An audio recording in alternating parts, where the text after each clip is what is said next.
Okay, as we know that the cell cycle process completes in interphase and M phase. Yesterday we have studied about interphase. Now let us discuss about the M phase.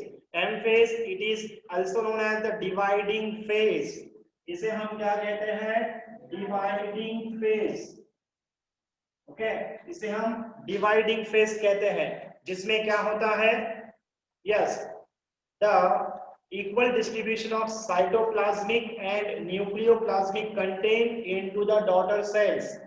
Okay, it is the purpose of M cell, M phase or dividing phase. Dividing phase या फिर M phase, इसका purpose क्या है? इस interphase में जो cytoplasmic और nucleoplasmic constituent जिसका डुप्लीकेशन हुआ है, उसे क्या करना है? उसे इक्वली डिस्ट्रीब्यूट करना है डॉटर सेल्स में। ये इसका फंक्शन होगा, एम फेज का फंक्शन होगा। ओके, सो एक बेसिक आइडिया देख लीजिए। See here we know that, yes, let us take the diploid chromosome number of the cell 4। ठीक है, let us take one example. एक एग्जांपल लेंगे और इसी एग्जांपल को लेकर आज हम कंप्लीट एम फेज की स्टडी करेंगे। ठीक है, so let us take the example diploid cell in which the chromosome number is 2n is equal to 4. Then how many pairs of homologous chromosome present in such a cell? Yes, 2 pairs of homologous chromosome. So ये देखिए, suppose this one is 1, 2, 3 and 4. Okay, so 2 pairs of homologous chromosome. ठीक है, then see here अगला point, it is the G1 stage. In G1 stage we know that the here the chromosome number is 2 is equal to 4, but what about C? It is, yes, 2C, because the cell is diploid one. Then after this, इसके बाद when these cell, this G1 cell, when it enter into the G2, sorry, S phase, which phase? S phase. जब ये S phase में जाती है बच्चों, तो इस सेल में क्या होगा? क्रोमोसोम नंबर बदलेगा क्या? The chromosome number remain, the chromosome number remains same, but what is the difference? Difference is in the chromosome constituent, means the difference in DNA concentration. Okay, 2C becomes 4C. इसे कैसे दर्शाया जाएगा? इसे हम indicate करेंगे इस तरह से। So this is the condition of 4C. Okay, hope you are understanding this point. Okay, so formation of DNA, synthesis of DNA without change in chromosome number, that is taking place during the S phase. ठीक है, so अगला point, अब ये जो S phase है, it further undergo the G2 phase, and after this G2, if all the situations are favorable one, then it enter into the M phase. So M phase में आने वाले हर एक cell में, okay, during cell cycle, what are the cell coming in M phase? What is the important point in that type of cell? That cell should contain the, yes, 4C chromosome constituent, or we can say the DNA concentration, okay, without change in chromosome number. और दूसरा cytoplasmic material, okay, जो भी cytoplasmic material होगा, cell organelles होंगे, ये भी क्या होंगे? ये भी डुप्लीकेट फॉर्म में, इनका भी डुप्लीकेशन रहेगा। और साथ ही साथ different proteins or enzymes that is required for the M phase, they are synthesized here in interphase. वो interphase में ही प्रोड्यूस हुए जाएंगे। अब यहाँ M phase में किस तरह के प्रोटीन्स लगेंगे बच्चों? किस तरह के एंजाइम्स पार्टिसिपेट होंगे? यस, इस M phase में हमें ट्यूबुलिन प्रोटीन, काइनेटोकोर प्रोटीन, इस तरह के प्रोटीन्स हमें क्या होने वाले हैं? प्रोटीन्स और एंजाइम्स की आवश्यकता है। ठीक है, सो उस सारे एंजाइम्स और प्रोटीन का सिंथेसिस G2 फेज में होता है। साथ ही साथ histone protein, which protein? Histone protein. What is this histone protein? Histone, okay, is the positively charged protein that perform coiling and supercoiling of the DNA. जो double stranded DNA होता है, इनकी कॉइलिंग और सुपर कॉइलिंग करने को, isn't it? Here in this interface we cannot differentiate the chromosome. हम यहाँ पर क्रोमोसोम को आइडेंटिफाई कर सकते हैं क्या इंटरफेस में? नहीं, यहाँ आइडेंटिफाई नहीं कर सकते हैं, isn't it? Chromosomes can be seen, okay, in M phase under compound microscope. ठीक है, कंपाउंड माइक्रोस्कोप में हमें M phase के क्रोमोसोम्स नजर आएंगे और उनका भी डिफरेंट डिफरेंट ऑर्गेनाइजेशन होगा। कैसा होगा? डिफरेंट डिफरेंट ऑर्गेनाइजेशन होगा। उसी के बेसिस पर हम इस M phase को डिवाइड करते हैं आगे जाकर। ठीक है, डिस्कस करते हैं, no problem. See, so are you getting this point? Whatever the cell coming in M phase, what is their nature? उनका नेचर क्या होता है? Yes, chromosomal constituent becomes 4C for diploid cell and 2C for haploid cell. Generally, animal cells जो होते हैं, animal cells that enter into this M phase, okay, वो सारे diploid होते हैं generally, okay. In few cases, like in case of, you know about this, the male drone in honeybee, okay, male drone in honeybee, उनमें जो होता है share, उनके जो फीमेल जो गैमेट्स होते हैं, उस फीमेल गैमेट्स का माइटोसिस डिवीजन होकर ड्रोन बनता है। क्या बनता है? ड्रोन बनता है। That is the parthenogenesis phenomena. Okay, so साथ ही साथ रोटीफर एक छोटा सा ग्रुप होता है, ओके, जो माइक्रोस्कोपिक सुडोसिलोमेट ऑर्गेनिजम्स होते हैं, rotifers, okay, round worms, isn't it? तो इस रोटीफर का जो ग्रुप है, इनमें भी क्या होता है?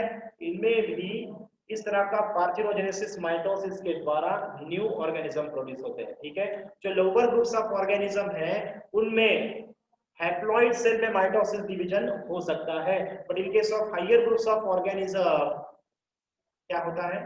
But in case of higher groups of animal specially we can say the division of diploid cell, okay, is of mitosis, okay, is of mitosis. Getting my point? Okay, with means formation of gametes is different one, उसे हम meiosis under heading study करने वाले हैं, याद रखो। ठीक है, so animal cell, higher groups of animal cell जो होते हैं, उनकी ग्रोथ और डेवलपमेंट के लिए हमेशा माइटोसिस डिवीजन होता है। ओके, क्या होता है? Mitosis division. और माइटोसिस डिवीजन में जो भी सेल्स आती है, उस सेल का कॉन्स्टिट्यूएंट कैसे होता है? सेल कॉन्स्टिट्यूएंट साइटोप्लाज्मिक डबल और साथ ही साथ डीएनए कॉन्सेंट्रेशन भी डबल होगा। ओके, इस तरह की सेल्स एम फेज में एंटर होगी। M phase is known as dividing phase. Okay, इसे क्या कहते हैं? डिवाइडिंग फेज कहते हैं। अब देखिए सियर बच्चों, किसी भी सेल, ये जो भी सेल है जो सेल डिवीजन में पार्टिसिपेट नहीं करेगी, ओके, isn't it? So वो G1 से कहां चली जाएगी? G0 phase, the present phase. Yes sir, you know about this. ठीक है, अगला पॉइंट। अब अगला पॉइंट यह है कि आपको ये बताना है कि किस तरह का, मींस एक छोटी सी आपको आइडिया आनी चाहिए कि एम फेज में हमें क्या स्टडी करना है। एक छोटा सा ब्रीफ सियर कैसे। अब इस एम फेज में जो सेल एंटर होने वाली है, दैट सेल कंटेन, इस सेल में क्या है? 4C condition.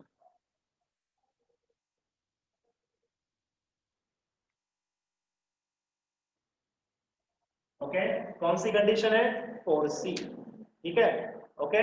अब इस 4C कंडीशन में ये जो सिंगल सेल है, this single diploid cell 2n is equal to 4, but the C value paradox is 4C। Then अगला पॉइंट, नेक्स्ट वन। सो जो यहाँ पर डॉटर सेल्स प्रोड्यूस होंगे, the daughter cell that is produce under this M phase or dividing phase, they contain the same chromosome number as that of their parent cell।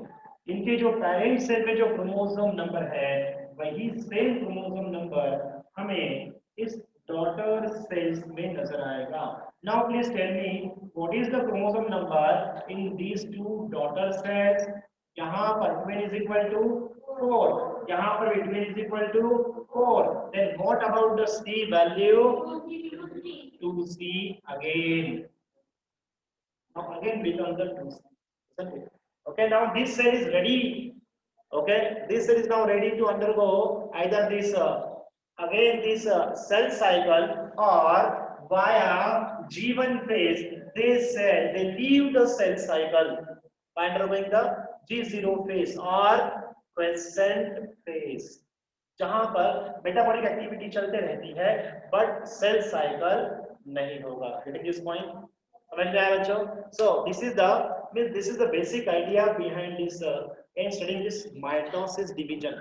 Okay, तो हम जो mitosis division study करने वाले हैं, यहाँ पर जो सेल आई है डिप्लॉइड सेल, एनिमल सेल या फिर प्लांट सेल, उसमें 4c डीएनए कॉन्स्टिट्यूएंट होगा और इस 4c का दो डॉटर सेल में डिवीजन होगा, cytoplasmic as well as nuclear division. But ये डिवीजन इक्वेशनल होगा।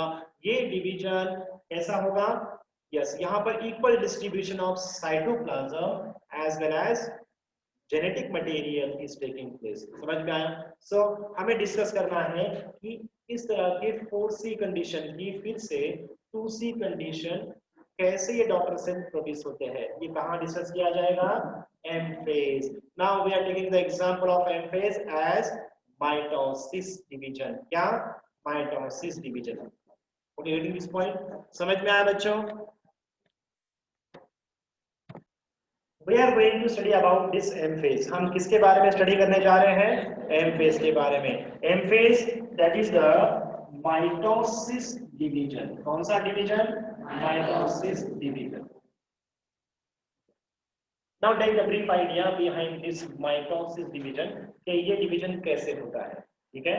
So how does this mitosis is complete?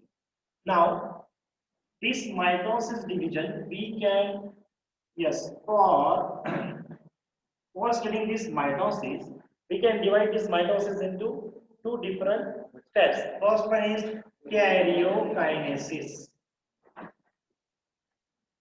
or second one is cytokinesis. These are the two important steps,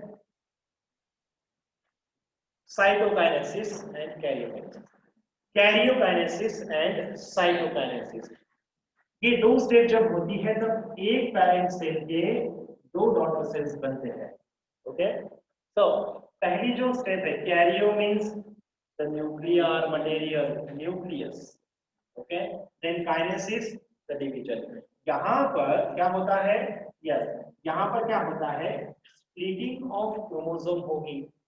okay, splitting of chromosome होगा into daughter chromosomes. Okay, karyokinesis here we can say, हम इसका जो अर्थ है इसके शब्द के साथ देंगे। Cairo means nuclear division, kinesis means division. So nuclear division, what is mean by nuclear division? Nuclear division का मतलब होगा, इसका मतलब क्या होगा? यस, स्प्लिटिंग ऑफ, ये जो क्रोमोसोम है, ओके, ये जो क्रोमोसोम है इस क्रोमोसोम का स्प्लिटिंग होगा। Okay, splitting of chromosome into two daughter chromosome, splitting of single chromosome into daughter chromosomes. Are you getting my point? Okay, so ये प्रोसेस कैरियोकाइनेसिस कहलाती है। क्या कहलाती है? Karyokinesis. So what is mean by nuclear division? In the sense here nuclear division का meaning क्या होता है? इसका मीनिंग होता है splitting of, yes, splitting of this, yes, this parental chromosome into two daughter chromosomes. Okay, और ये daughter chromosome फिर अलग अलग सेल में साइटोप्लाज्मिक डिवीजन के साथ में ये अलग हो जाएंगे। Getting my point? Okay, so it is the, so इसे कहेंगे nuclear division. Okay, getting this point. चलिए अगला point, what is mean by cytokinesis? Cyto stand for the cytoplasmic constituent. Okay, या फिर आप कहोगे सेल डिवाइड हो जाएगी, एक सेल के दो सेल बन जाएंगे।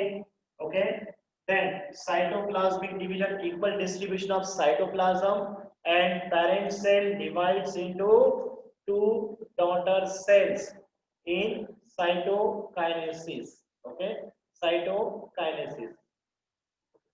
तो ये प्रोसेस कैसे कंप्लीट होते हैं उसे स्टडी करेंगे। Now karyokinesis. Okay, now, this mitosis, it is the progressive process of reorganization of genetic material and cytoplasmic constituent.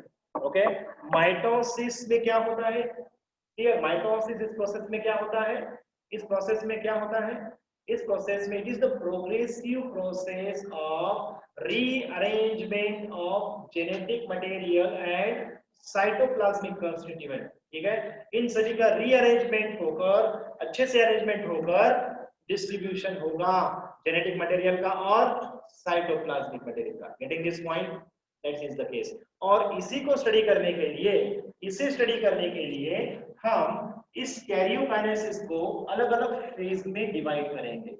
इस karyokinesis it is divided into different phases for sake of study. Okay, वरना ये जो progressive, ये जो है ये progressive step है। ठीक है, यहाँ पर कोई भी ये जो कैरियोकाइनेसिस जो फेज है ये क्विकली परफॉर्म की जाती है। ओके, किसी भी एक स्टेज में ये जो कैरियोकाइनेसिस प्रोसेस है या फिर ये जो साइटोकाइनेसिस है ये प्रोग्रेसिवली डेवलप होते चले जाते हैं। ये कहीं पर स्टॉप होते हैं क्या? नहीं। इसलिए फॉर सेक ऑफ स्टडी, हमारे स्टडी के लिए हम इस कैरियोकाइनेसिस को 4 डिफरेंट स्टेप्स में डिवाइड करेंगे, 4 डिफरेंट फेजेस में डिवाइड करेंगे। ओके, सो ये 4 फेजेस कौन से हैं? ये 4 फेजेस है, number 1 prophase. Prophase, okay, pro means first, phase means yes, phase, okay, means stage. Then second one metaphase. Meta means middle, okay, isn't it? Middle phase. Then anaphase, after metaphase anaphase comes, इसलिए ana comes after metaphase, उसे anaphase कहते हैं, after। okay, then telophase, telo in the sense दूर, distant, दूर, मगर इसका मतलब लेना है अपोजिट पोल्स। क्या कहना है? Opposite poles, telophase. Okay, so इनके बाद आएगी साइटोकाइनेसिस। ओके, सो इन सभी को हम डायग्रामेटिकली ड्रॉ कर इन सभी प्रोसेस को वन बाय वन स्टडी करेंगे। ठीक है, so write down the heading. First one, what is karyokinesis? Karyokinesis क्या होता है? Write down what is the basic, yes, what is the basic thing that taking place in karyokinesis? Yes, splitting of chromosome into two daughter chromosomes। Okay, इसी को हम nuclear division कहेंगे, इसी को हम न्यूक्लियर डिवीजन कहेंगे। अगला पॉइंट, चलिए अब ये जो डिफरेंट फेजेस है, इन फेजेस में क्या होता है, ओके, ये सभी चीजें स्टडी करनी है। चलो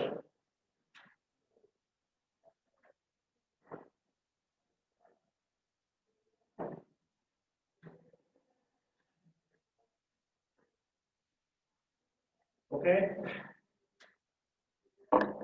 सो write down, draw this figure fastly. सबसे पहले प्रोफेज। ओके, जो सेल इंटर हो रही है उस सेल के बारे में देखिए। See this one is the cell, what is the diploid chromosome number in this cell?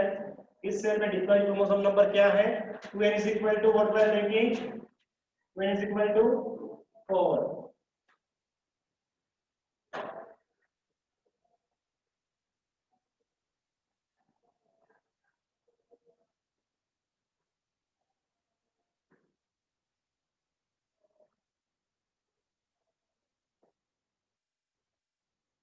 Okay, 2n is equal to 4. Okay, for C condition. Now this cell is entering into the prophase. Okay, prophase में क्या चीज होती है? C.